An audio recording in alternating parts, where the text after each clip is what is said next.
Yang saya hormati Bapak Menteri Dalam Negeri Republik Indonesia, Bapak Profesor Dr. Andes Haji Muhammad Dito Karnavian, MA, PhD. Yang saya hormati Ibu Bupati Karawang, saya bersama unsur Forkopimda Kabupaten Karawang. Yang saya hormati Bapak Wakil Wali Kota Bekasi beserta unsur Forkopimda, Bapak dan Ibu sekalian, para asisten, Bapak Mendagri yang saya hormati, pada kesempatan ini saya banyak sekali mengucapkan terima kasih atas kehadirannya. Mudah-mudahan Pak Mendagri selalu sehat dan menjalankan tugas sehari-hari, karena memang kita melihat bahwa COVID-19 ini lumayan menyita kita untuk masyarakat. Intinya sekali lagi harapannya kita diberikan kesehatan. Bapak Mendagri, ada yang perlu saya laporkan terkait dengan perkembangan COVID-19 yang ada di Kabupaten Bekasi. Di Kabupaten Bekasi, pelaksanaan PSBB ini tahap kedua mulai 29 April sampai 12 Mei hari ini. Dan hari ini tadi kita telah mengadakan rapat evaluasi terhadap PSBB. Tadi bersama Forkopimda kita mengeluarkan keputusan bahwa PSBB ini akan kita perpanjang sampai dengan tanggal 19 Mei, karena memang kita akan mengikuti Jawa Barat.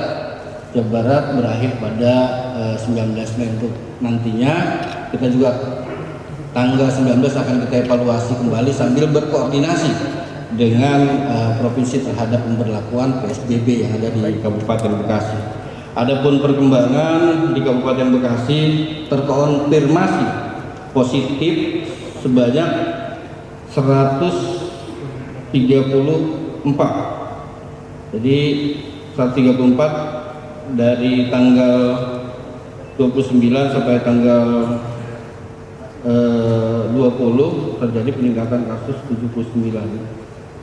58 sembuh, dirawat 33, isolasi mandiri 33. Nah, ini terhadap yang positif ini kita memang agak sedikit landai dan ada peningkatan di akhir-akhir ini, karena memang kita berupaya mencari terus terhadap OTG yang memang tanpa gejala ini. Jadi terus kita cari sehingga kita dapati sebanyak 33 dengan kondisi stabil. Adapun PDP sebanyak 144 kasus, turun menjadi 108 kasus. ODP 2.641 kasus dan OTG 308 kasus. Selesai pemantauan 456. Jadi ada beberapa penambahan klaster, yaitu klaster dari Papua itu sebanyak 6 orang, klaster dari pabrik Denso ini 11 orang, tenaga medis yang memang hari ini tenaga medis 5 orang di Rumah Sakit Bakti Husada dan Rumah Sakit Islam yang ada di Jakarta. Bapak Mendagri yang saya hormati, adapun pelayanan kesehatan yang kita lakukan adalah melalui 50 UPTD kesehatan dan jaringan melalui kegiatan promotif pencegahan dan pemeriksaan dan pengobatan. Ada kita juga PSC 119 dan kegiatan rujukan pasien, termasuk tata laksana jenazah pasien COVID-19. Sebanyak 50 rumah sakit, baik rumah sakit umum dan rumah sakit swasta, ini kita persiapkan untuk pelayanan pasien COVID-19. Adapun tempat isolasi ODP ini ada 2 tempat. Kita yang pertama bekerja sama dengan Jawa BK. Jawa BK memberikan Wisma Jawa BK yang ada di Universitas Presiden University. Ini bisa nantinya dikapasitasi oleh 100 tempat tidur dan Bapelkes. yang kapasitas tempat tidurnya ini 40 tempat tidur. Jadi ketika nanti terjadi kasus itu ODP-nya langsung kita karantina atau kita masukkan ke tempat yang memang sudah kami sediakan, ada 2 tempat. Yang pertama tadi di Bapelkes dan selanjutnya di Presiden University yang menampung 100 tempat tidur bisa saja nanti dan ini sudah kita mulai kemarin, sudah hampir 50 yang sudah kita masukkan ke Bapelkes yang sudah sembuh hampir sudah cukup lumayan banyak yang sudah sembuhnya sampai dari 54 33 sudah pulang. Adapun pemeriksaan rapid test dan PCR itu kita lakukan pemeriksaan melalui RDT 4.600 diperiksa, itu 4.518 dan hasilnya 81. Pilot bisa sebanyak 38, sisa 44 yang tidak digunakan. Pembatasan atau kegiatan pemeriksaan di perbatasan terhadap mobilitas. Ini ada checkpoint, ada beberapa checkpoint. Yang pertama adalah checkpoint di perbatasan, yang lainnya ada checkpoint di stasiun, terminal, dan di pasar, dan ada beberapa lagi checkpoint termasuk di kawasan industri yang memang saat ini sudah checkpoint itu sudah ada. Terus untuk selanjutnya pembatasan kegiatan keagamaan di rumah. Ini tentu saja sudah kita lakukan, kita berkoordinasi dengan seluruh unsur tokoh masyarakat, tokoh agama, alim ulama. Alhamdulillah pelaksanaan ini dapat berjalan dengan baik. Masyarakat apalagi di bulan Ramadan ini sepemantauan kami bahwa masyarakat sudah melakukan ibadah di rumah. Bapak Menteri Dalam Negeri, untuk selanjutnya pembatasan aktivitas di tempat kerja juga ini sudah kita lakukan. Terus yang lainnya pembatasan kegiatan di fasilitas umum. Nah ini barangkali pembatasan di fasilitas umum yang masih kadang-kadang ini banyak menemukan berbagai kendala karena memang alasannya masalah ekonomi. Masalah ekonomi ini kadang yang berkumpul, yang berdagang ini kita data, kita peringatkan untuk sementara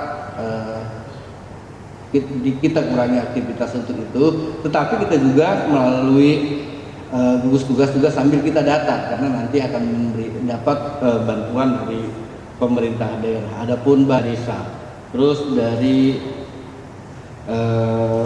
bantuan presiden, terus dari pemerintah daerah tentunya, terus selanjutnya bantuan masyarakat prakerja, dan kita juga membangun lumbung-lumbung pangan. Pak Mendagri, lumbung pangan ini dari masyarakat untuk masyarakat karena memang masyarakat Kabupaten Bekasi tidak semuanya tangannya di bawah, tapi banyak sekali masyarakat Kabupaten Bekasi ingin tangannya juga di atas. Jadi membantu khususnya di lingkungan-lingkungan terdekat. Akhirnya kita buat suatu lumbung pangan yang ini menerima bantuan donasi daripada masyarakat-masyarakat yang mampu untuk membantu masyarakat kita yang memang di sekitar wilayah kita yang kurang mampu. Jadi lumbung pangan ini sudah berjalan di kecamatan dan desa-desa. Alhamdulillah ini sangat membantu. Beberapa PSBB ini banyak permasalahan-permasalahan yang kita hadapi. Yang pertama adalah banyaknya masyarakat yang beraktivitas di luar rumah dengan alasan tetap masalah ekonomi. Usaha yang vital tetap membuka usahanya, misalnya bengkel, toko, dan yang lainnya.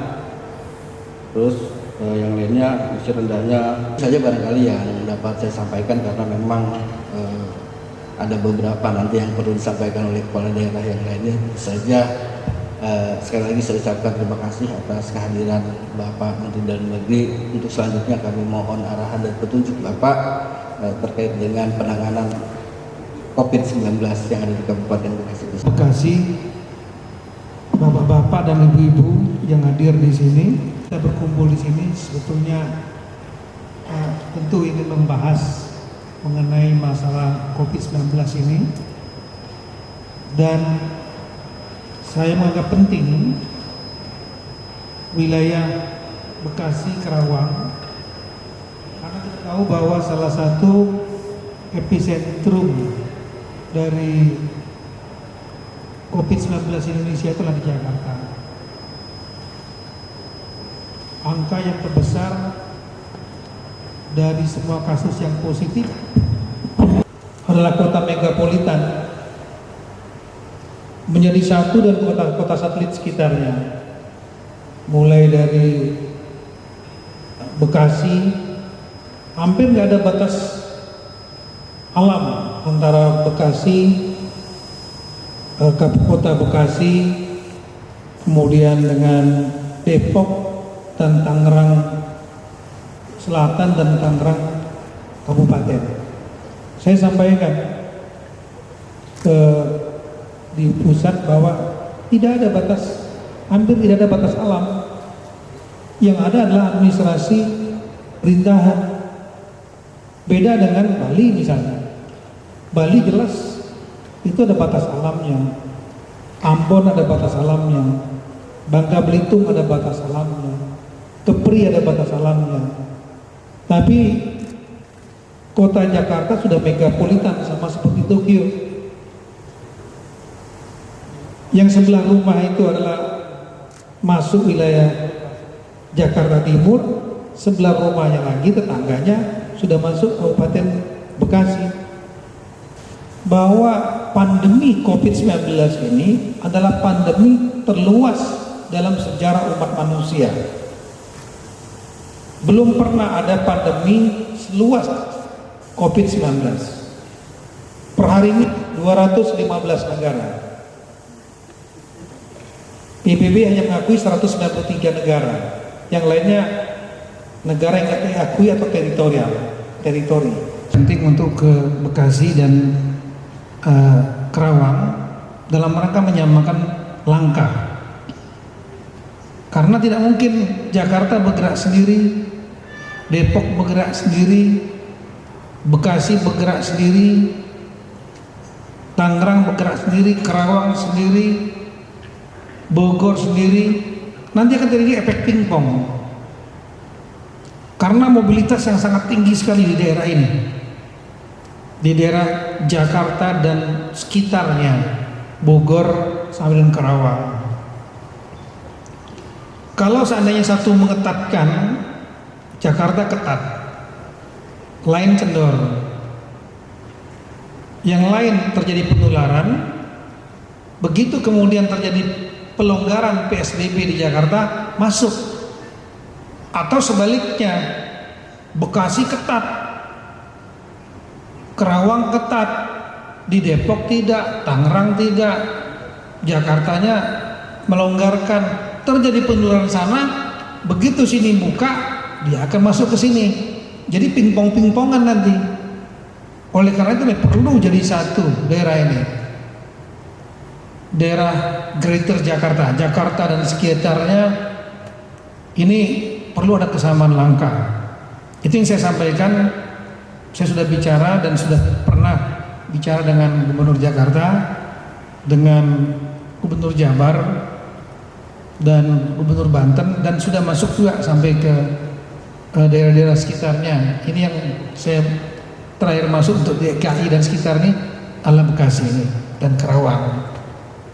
Kita melihat bahwa tadi metode penularan tadi sangat mudah, dalam waktu hanya 5 bulan kurang seluruh dunia kena. Terobosan untuk positif bisa menjadi model. Sekarang ini semua pejabat, semua pemimpin lagi nyari format. Belum ada format yang benar. Semua lagi belajar, saling belajar satu sama lain. Kemarin kita lihat ada video viral di Belanda, ada restoran yang dari kaca-kaca gelas 1122, kemudian waitressnya pakai face shield, masker. Nah, itu kan semua lagi dalam rangka coba, dan setelah itu orang belajar juga. Nggak ada salahnya. Bekasi, Karawang ini banyak orang pintar, silakan didiskusikan, buat terobosan, dan kemudian kita akan angkat terobosan itu untuk jadi model di daerah-daerah lain. Kabupaten Bekasi tidak melakukan penutupan sama sekali kegiatan industrial yang ada di Kabupaten Bekasi, dan ini sangat berdampak terhadap dampak yang ada di perusahaan itu sendiri. Nah, ini terbukti dari jumlah PHK yang ada di Kabupaten Bekasi ini sangat kecil dibandingkan dengan daerah-daerah lain. Di tempat kami sampai saat ini yang PHK hanya 2052, kemudian yang dirumahkan 7.758. Namun itu atas upaya dan kerjasama yang kami lakukan bersama-sama dengan perusahaan hingga perusahaan itu dapat berjalan dengan baik. Namun belakang ini mereka sudah menyampaikan kepada kami bahwa kemungkinan besar kekuatan mereka menahan, khususnya dalam segi finansial untuk operasional perusahaan, yang mereka bisa berproduksi tapi tidak bisa mendistribusi barang atau tidak bisa menjual barang. Ini kemungkinan sampai bulan Juli pertengahan atau akhir. Ini yang perlu diantisipasi general. Karena riak-riak unjuk rasa dari teman-teman yang akan di PHK oleh mereka ini sudah mulai muncul. Contohnya tadi kami baru negosiasi dengan Serikat Pekerja, Federasi Serikat Pekerja Indonesia, itu yang akan unjuk rasa sebanyak 5.000 orang. Terkait hanya 59 orang saja yang akan di PHK. Perusahaan agar bisa bagaimana mereka tidak mem-PHK atau mem-PHK dengan insentif yang cukup. Nah, ini saya menginformasikan hal ini ya, karena bulan Juni nanti kemungkinan akan terjadi PHK besar-besaran. Oleh karena itu mungkin ini perlu diantisipasi oleh pemerintah sehingga tidak yang general bilang bahwa bagian tingkat eskalasi mulai dari kesehatan, ekonomi dan keuangan muncul gejolak sosial. Ini kami terus dengan Pak Bupati dan Pak Pemerintah yang lain, TNI dengan kejaksaan lakukan pendekatan dengan perusahaan supaya bagaimana mereka tidak dijaga atau mereka minimal tidak shutdown tapi lockdown. Nah, ini yang kami terus. Nah, ini kami mohon petunjuk dan arahan dan bantuan dari pemerintah pusat. Itu yang pertama ya, kemudian yang kedua kami juga telah melakukan beberapa inovasi yang mungkin sedikit bisa dikatakan diskresi melanggar aturan PSBB, karena seperti yang kita sampaikan bahwa kehidupan ekonomi harus tetap berjalan, karena kita lihat dari beberapa masyarakat yang terdampak ini cukup banyak. Jadi ada dulu bilang jaminan jatuh miskin. Berdamai dengan COVID bukan berdamai dia merajalela. Berdamai kita memanage. Tadi seperti kita memanage penyakit gula, gitu. Orang bisa bertahan kalau dia bisa mengatur asupan gulanya. Misalnya, ini memang antara COVID-19 masalah kesehatan dengan ekonomi termasuk masalah PHK ini kan saling berhubungan, interrelated, saling mempengaruhi. Kecepatan kita bisa menangani COVID-19 yang ditandai dengan turunnya angka yang positif, angka yang ODP, PDP maupun angka kematian, makin cepat kita bisa mengatasi, makin cepat kita juga bisa merecovery, memulihkan ekonomi.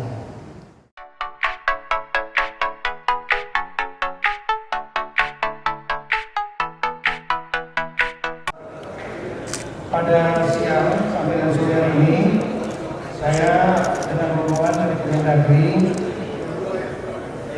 bertemu dan berdiskusi, berdialog dengan Pak Bupati Kabupaten Bekasi, Ibu Bupati Karawang, dan mewakili Wali Kota Bekasi, mewakili Wali Kota Bekasi. Kita membicarakan mengenai masalah penanganan COVID-19 di Bekasi dan Karawang, karena saya anggap daerah ini penting. Dua hal sepertinya. Yang pertama adalah kita tahu bahwa salah satu epicentrum penularan COVID-19 adalah daerah Jakarta.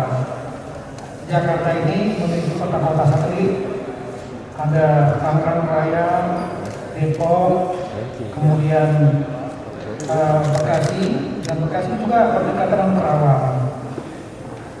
Oleh karena itu ini saling timbal balik, apa yang terjadi di Jakarta akan berpengaruh pada kota satelit. Kota satelit berpengaruh kepada Jakarta. Kita ingin menyelesaikan netralisir wabah yang ada di daerah Jakarta dan sekitarnya ini, otomatis harus ada kesatuan langkah dan gerak. Saya sudah Dino. Minggu lalu ke Depok, minggu ini ke Bekasi dan Karawang, dan nanti minggu depan insya Allah ke Bogor Raya. Ini juga daerah satelit. Nah, yang kedua, selain kesamaan langkah untuk Jakarta dan sekitarnya, yang kedua itu adalah Bekasi dan Karawang adalah pusat industri. Salah satu mata rantai penting dalam logistik nasional. Banyak pabrik-pabrik Bekasi dan Karawang. Sehingga kita harus menjaga, mengutamakan keselamatan publik, kesehatan publik, penanganan COVID-19. Tapi juga kita harus menjaga agar ekonomi tidak mati. Ekonomi melambat, tapi jangan mati. Kalau ekonomi mati, otomatis kemampuan menangani kesehatan publik akan melemah, tidak optimal. Oleh karena itu, tidak boleh dua-duanya kemudian salah satunya dimatikan.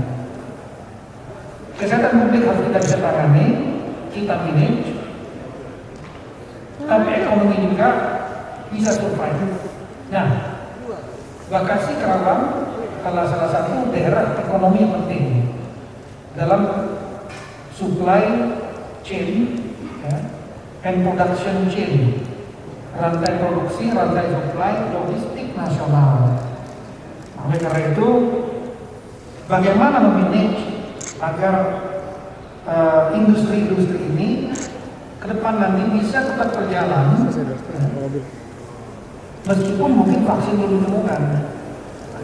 Saya mengharapkan, ini tolong di highlight, saya mengharapkan terobosan dari otoritas di Bekasi dan Karawang, baik Pak Wali Kota, Wakil Wali Kota, kemudian Ibu Bupati Karawang, Bupati Bekasi, dan semua unsur di dalamnya, semua silakan berkreasi, berinovasi dengan misi seperti itu, mampu menekan kecepatan kita menekan COVID-19 sehingga ini melandai atau menurun drastis.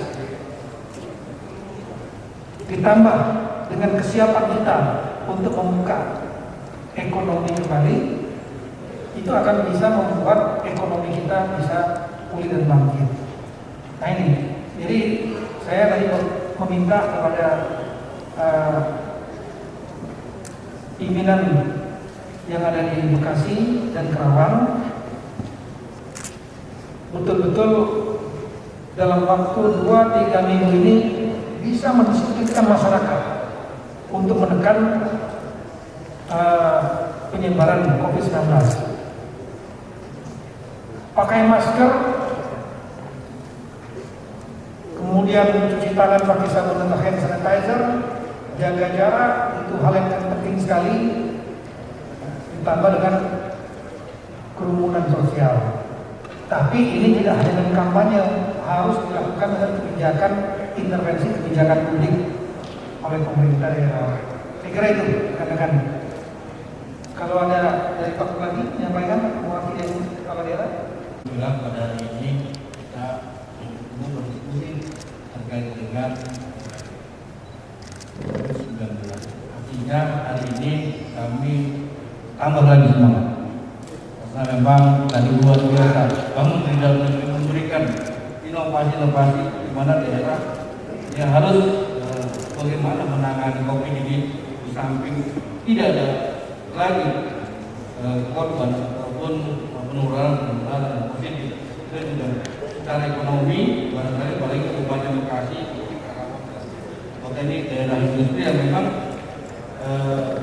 ini harus ada formula-formula baru terkait dengan penanganan COVID. Artinya kita ingin COVID ini bisa tetap kita perangi, tetapi masalah ekonomi juga ini akan terus berjalan. Artinya dampak terhadap masyarakat tadinya dampak ekonomi nantinya akan menjadi dampak sosial yang tentu saja ini mengkhawatirkan kita semua. Intinya kami punya semangat baru lagi. Kami yang kemarin memang rasanya berupaya terus terhadap memerangi COVID ini dengan datangnya Bapak Menteri Dalam Negeri. Alhamdulillah kami mewakili kepala daerah jadi lebih bersemangat dalam rangka mengurangi COVID ini. Itu saja Pak. Ya, saya kira itu rekan-rekan. Terima kasih banyak. Assalamualaikum warahmatullahi wabarakatuh.